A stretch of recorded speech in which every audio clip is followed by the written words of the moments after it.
Last time on Dragon Quest. I said, let's go ahead and talk to Mr. Katarasha. Thank you. We interrupt this subplot for the actual plot. And the plot says no. The horse says nay. Hey. Forward ho! We bring you this interaction from the plot. And I dreamt that they could make wishes come true. Ah, you have the wrong Akira Toriyama series, madam. Picking your nose is not inconspicuous. Now that we're back in Fairbury, at night, because there's a day and night system in this game, we're gonna go ahead and check out the town, at night, and make SpongeBob references, at night. And it's actually night when I'm recording, at night. It's ironic that we find a pot lid in there, but yet we break 2 pots and we haven't found a pot lid. Well, when the kid's asleep, let's loot the house. Blake the paddle, and then Blake the pottery, and then Blake the yellow pottery. We bring you this interruption from Metal Gear Solid. Westward ho! Doorway ho! Out of Fairbury ho! Trode ho! I like saying ho a lot because it's fun. Loading screen ho! So, we just climb this mountain, follow the trail, follow the yellow brick road, follow the yellow brick road, follow the yellow brick road, follow the yellow brick road, follow the yellow brick road, follow the yellow brick road. And now for the continuation of Dragon Quest. Hey everybody, it's Dude the Fourth, and this is Let's Play some Dragon Quest VIII Journey of the Cursed King. Last time, we managed to go ahead and make it up to the top of the mountain in order to start off this side quest after discovering that we need to go to the Waterfall Cave in order to get a crystal ball for Calderasha. So, let's go into this house and start off the side quest.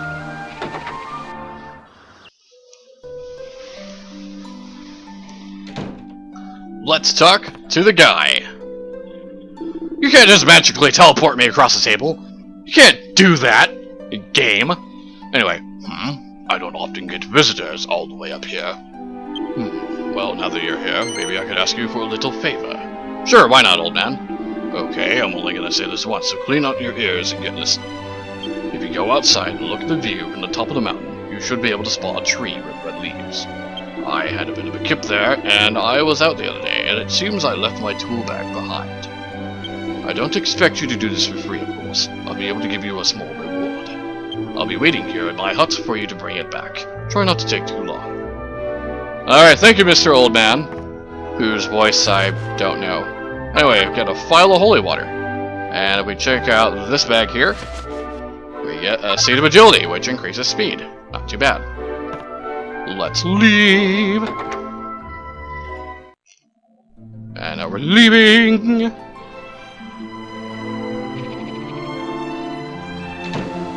Alright, so like I said, if we look off the top of the mountain and look east, you'll see that tree right over there with red leaves. That's where the bag is, and that's where we're gonna go ahead and find it. So, that's all we need to do, and we're gonna get ourselves into a battle. It's slimes. So, I think starting this episode. Actually, you know what? I haven't shown off yet. I haven't shown off psyching up yet. So you know what? I'm gonna go ahead and show that off in the next battle, because well, there's really no point in showing it off against slimes. So there you go. Alrighty. So that was simple enough, and random fourth gets increased. HP increases by 3, strength, agility, and wisdom go up by 1, and I get 2 gold coins. Alright, excuse me, that was simple enough. So, excuse me again, hiccups, they're annoying. So, the best way to get there is to actually follow the path, head back to Fairbury, until you see an intersection that goes east. Then follow that intersection east until you get to the red tree. It'll be fairly obvious when you find it, and we're gonna go ahead and show that psych up thing. Alright, so what I'm gonna do is I'm gonna go ahead and have main character psych up, and then have Yankees attack the second one. They'll say main character psychs himself up, and tensions increases by 5.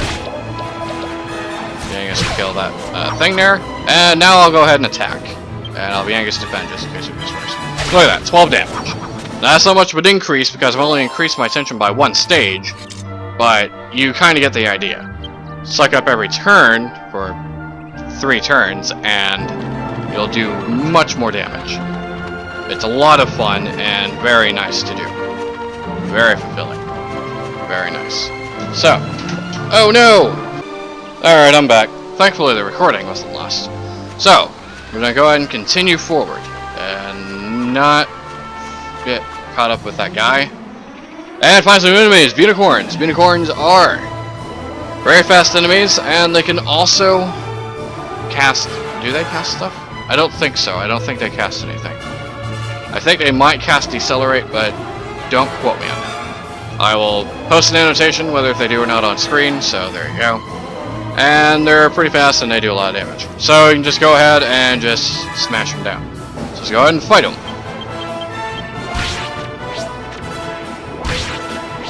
One thing that I should mention is that at night there are different enemies, and they're usually stronger enemies. In this case, they're going to be enemies that you can find in the waterfall cave. So, if you're not up to fighting them, I recommend going to a town, going back to Fairbury, and then sleeping, so that way it can be daytime. So, there's that. Which I might end up doing. I have a Chimera Wing just in case if things go bad, so I can just go ahead and warp there. But, I don't imagine anything going wrong, but just in case, we'll go ahead and heal my people. Yeah. Your main character has crappy defenses compared to Yangus, so be sure to keep an eye on him, and things will be alright. So, we just follow the path, follow the path, follow the path. Anyway, some of the stronger enemies out here that you'll want to look for are dancing devils, because they're actually really annoying to fight. But we have satyrs, and we've already fought these guys before, so I'll just go ahead and meet you guys when we're done.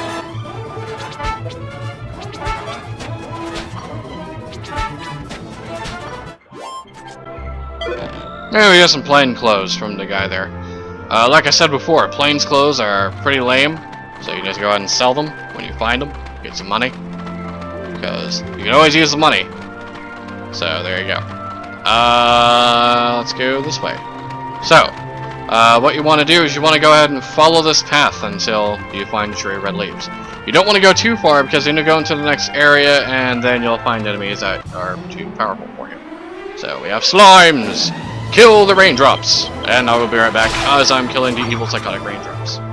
Psychotic raindrops defeated. So, now that we're done with that, what was I talking about before? Alright, Smash Brothers. So, I'm kind of looking forward to using Greninja, actually. I think Greninja will be a kind of an interesting replacement to Mewtwo, I guess, but I really hope Mewtwo does come back. Mewtwo was a fun character to have in Melee, and we're finding some enemies now. We have Drakis. Drakis are kind of a mainstay character in the Dragon Quest series, just kind of like Slimes are. I don't think I mentioned that ever, so yeah, there you go. They're flying, they're quick, and they're actually kind of annoying, especially if there's more of them. So, let's just go ahead and kill them all. Kill the Drakis! Yeah, see that? They're doing 2 damage. 2 damage to my main character, and I do not like that. You might not think that that's much, but at low levels, it adds up, especially if you're doing it a lot. So let's go ahead and kill the other Drakis. Like I said, this part of the game will kind of be a mashing for a while, until we actually learn some spells and actually have to use strategy in order to defeat our enemies. And I think Yangus will need to be healed soon, actually. I think both of our characters need to be healed soon. So, there's that. Alright, I think we can handle this one Draki. And then proceed to die. Well, they will proceed to die. Alright, so Random the 4th is increased to level 3. Notice that your MP increases by 5 now. And our strength improves, agility, wisdom, and resilience improve, and we learn heal. And Yangus is now level 3. HP goes up by 3, and we learn some stuff. And party obtains 2 gold coins. Nice. Alrighty. So, however, we did get MP and we did learn heal, but the problem is the fact that we don't have any MP. So we actually have to go to an inn in order to actually gain our MP. Well, let's go ahead and use our medicinal herbs. So that way we're good there. And let's continue forward, because we're almost at the tree. tree word. Ho! Yes, I like saying ho when we're going somewhere because it's actually the correct usage for it. And now I'm back. So yeah, my mom just showed up. So my dog's going off because that's what they do. So anyway, now that we did that, let's go to the tree. Because, well, monsters. Ooh, Beetle Boy. I wasn't actually expecting to run into those. So, basically what they do is... Now I'll be right back. Now I'm back. So, let's just go ahead and kill the Beetle Boy. Basically, Beetle Boys have really high attack. You see that damage? 7 damage. Holy crap. Yeah, actually, Beetle Boys are actually enemies that you'll be fighting later.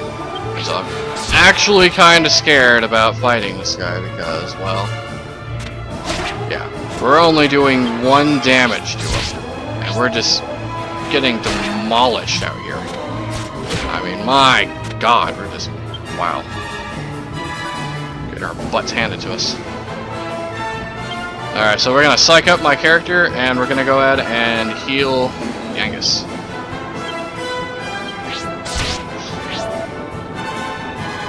So, psyching up. And medicinal herb my character, so that way we're healed up. Alright.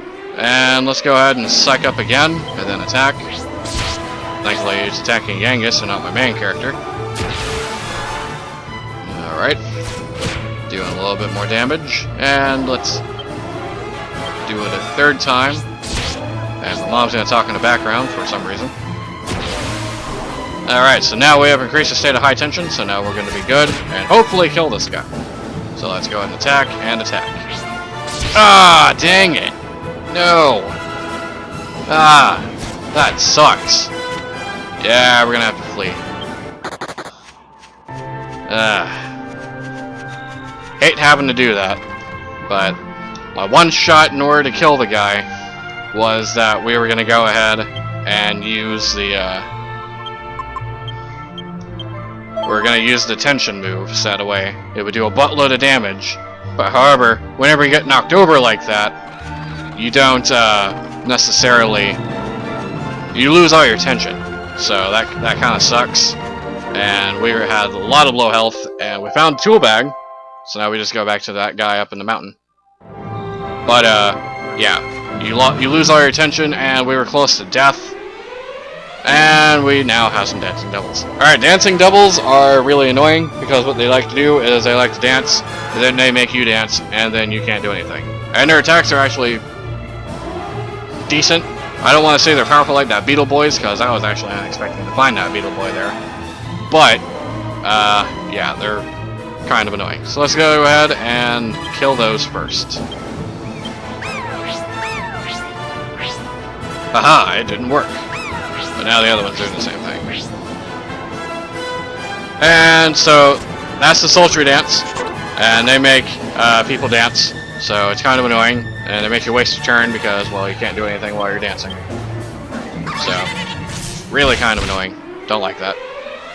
And he's gonna do it again. And then gonna make my guy do the Charleston for some reason. It's like, I have the incredible urge to do the Charleston. Except now I'm not doing the Charleston. So, never mind. And also, they're a little bit more stronger than your other enemies because they take more than a couple hits in order to die. So, it may have been more prudent just to go ahead and... oh, that's the goose pump thing I was talking about before. May have been more prudent just to head on back to the town and sleep so it becomes daytime. But, you know, if we can kill these guys, we get some decent amount of money and some decent experience. What? Yes. Yes. Apparently my mother is a co-commentator today. But, and apparently so is my bird T-guard. So, we're gonna go ahead and kill the dancing devil.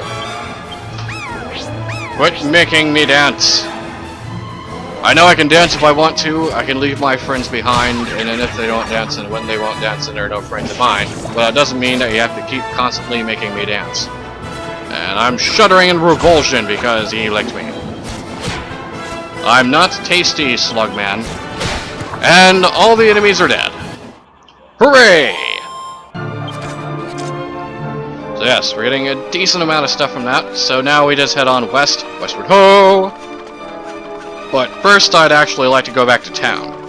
So that way we can stay at the inn, so that way we can get MP. And then we'll head on back to the thing there. So... Oh, new enemy. Candy cats. Candy cats are enemies. Candy cats are very simple enemies. They sometimes do nothing, and other times they attack you for little damage. Usually you find them in the daytime, but I didn't really find any until now. So we're gonna go ahead and kill the guy. But we're gonna take care of the Drakies because they're a bit more important. I can dodge my attacks. Don't dodge my attack, dude.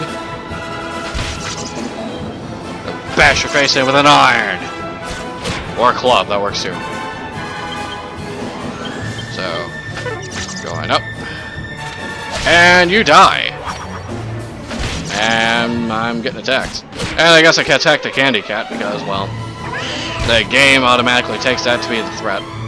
That's kind of the one thing I find weird about Golden Sun, because I played Golden Sun for a little bit, is that for some reason in Golden Sun, if you kill, I guess I can understand why they do it, but it's just that it's weird to get used to, and that is when you attack and then kill an enemy, but you still have your targeted to attack an enemy, you automatically defend.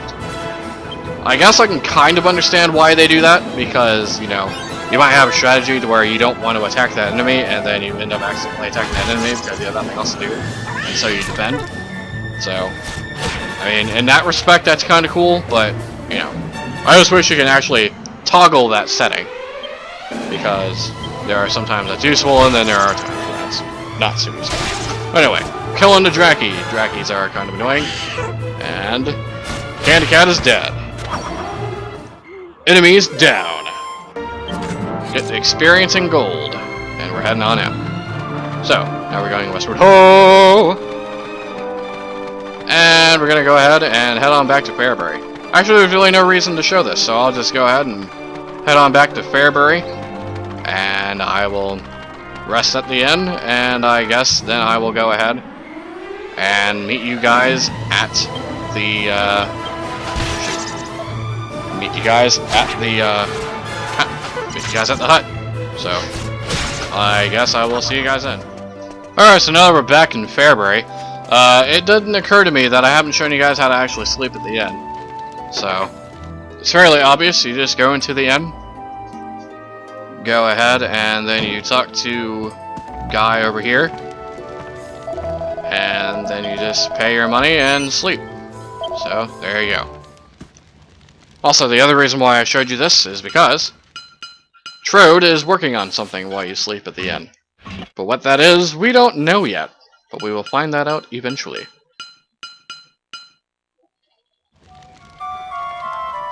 So anyway, I guess while we're in town, I'm gonna go ahead and show you guys the weapon shop, because while we don't have the money to do that yet, I will be getting the money off screen between this episode and next episode, so that way I'll be fully equipped and ready to take on the Waterfall Cave. So, as I said, leather armor from the armor shop, we still have yet to get that, because this is all the same recording session since I started this whole thing off. And now we need to go to the weapons shop, so that I can go ahead and show you guys what to buy.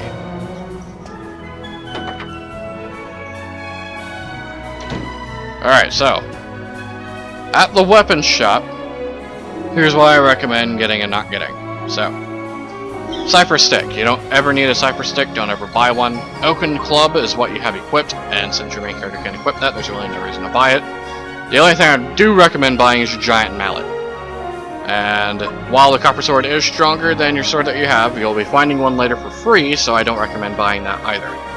And also, the Boomerang, while it is technically stronger than the Copper Sword, and we won't be finding one, it's very expensive, and I don't plan on using them. So, I'll consider that optional.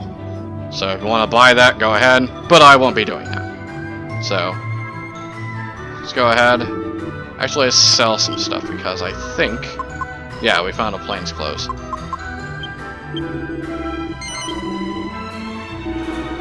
Yeah, so there's that. So, that takes care of that. Let's leave.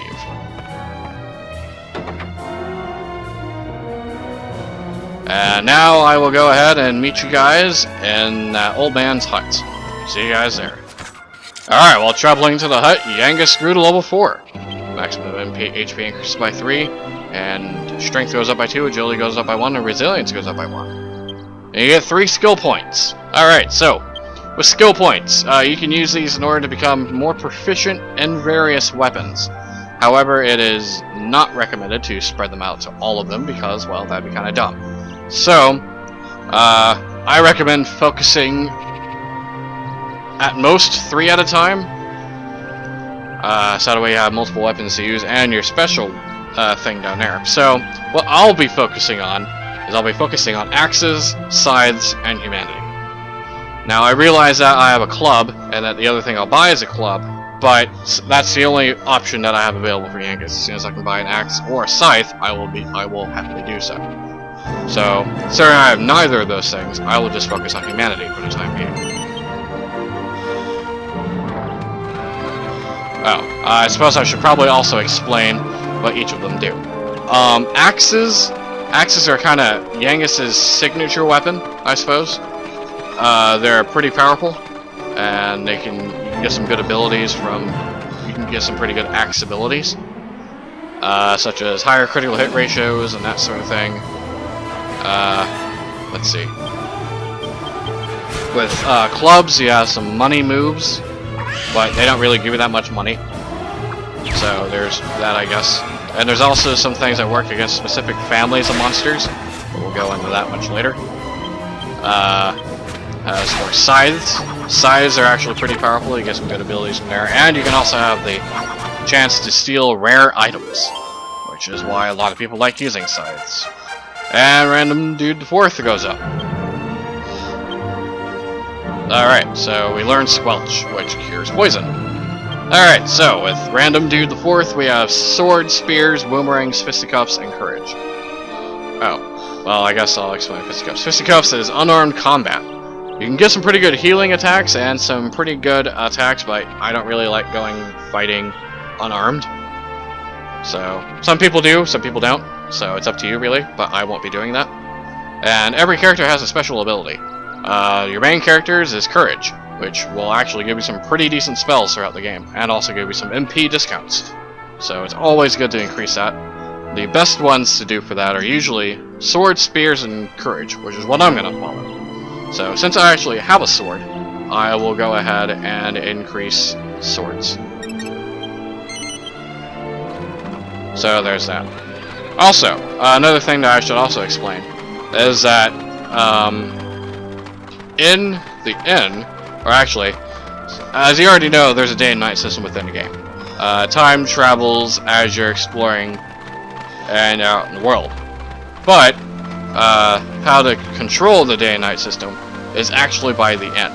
How you do that is if you go to inn during the daytime, you can choose to rest until either the next day, or I can choose to rest until the evening. It costs the same either way, so there's no financial benefit for either one. But it's a good way to decide whether if you don't want to fight stronger enemies at night, or if you actually do want to fight stronger enemies at night in order to get the better experience and money. So that's how you control that. And also if you just stay there at night, then you can just make it automatically daytime, without having to actually wait for it to become daytime. So there's that as well. So, now I suppose I will go ahead and meet you guys at the hut.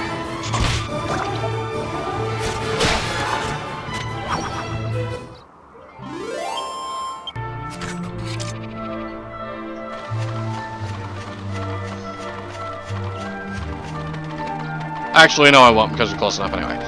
The reason why I recommend that you guys grind to those weapons and armor is not only to actually grind the money in order to get to the actual weapons and armor, but also to get yourself leveled up so that way you have the decent enough stats in order to take on the enemies in the Waterfall Cave. Now, if you're kind of gung-ho about it and you don't want to wait for my advice, I don't recommend going into the Waterfall Cave and fighting the enemies in there until you're at least level 3 with both characters. So that way you have the heal spell, so that we can heal yourself if necessary.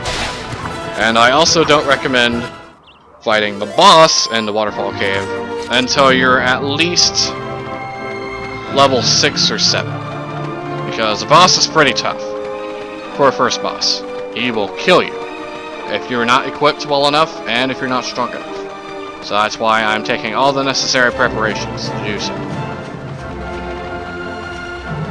And now we go to the guy's hut. Now see, the side quest didn't actually make us stronger, but it kind of forced us to grind a little bit, so that way we could become stronger along the way. And magical teleporting will make us go to the left side. Ah, you found it. Let's see. Yep, this is the one. This is definitely my tool bag. Thanks. I suppose I better give you a reward that I promised. Hey, Metal Gear Solid. Hey, you there. That little mouse you've got there is no normal mouse. It's your pet, isn't it? Here, have this cheese as your reward. And Random Dude the Fourth gets 8 pieces of cheese in the bag. It may just be plain old cheese, but that mouse of yours sure seems to like it. And I could be wrong, but try giving it some next time you got yourself into a fight with some monsters. You never know what might happen. Anyway, that's enough noise out of me. Thanks again for bringing my bag back. Does he say anything else? You're still here? Sorry, Munchie, you say? Well, now there's an interesting name. It's actually T-Payne Mouse, but everybody calls him Munchie, apparently. So, we're going to end this episode off with something kind of interesting. And what I mean by that is something completely mind-blowing. So, what I want to do is I want to go ahead and go to items, move a piece of cheese. Well, can't use. I want to transfer the piece of cheese over to me, and then get ourselves into a battle. So I will continue on my way until I get into a battle. There we go, and we got ourselves a lips. So about that cheese. So basically, what you do is you go to your items. Make sure you have the piece of cheese in your inventory. Select cheese, and watch ridiculousness happen. So, you feed your mouse the cheese, and then your mouse breathes fire all over your enemy. Yes. If you feed your mouse cheese, he breathes fire all over your enemies. Hey! A rare item! That's a good way to end this episode off. And my bird's gonna talk in the background. That's also a good way to end this episode off. Alright, so, thank you all for watching. Next time, I will go ahead and grind off screen, get the items that I said that I'm gonna do, and we'll finally go into the waterfall cave and take care of business. So long, everybody. God bless.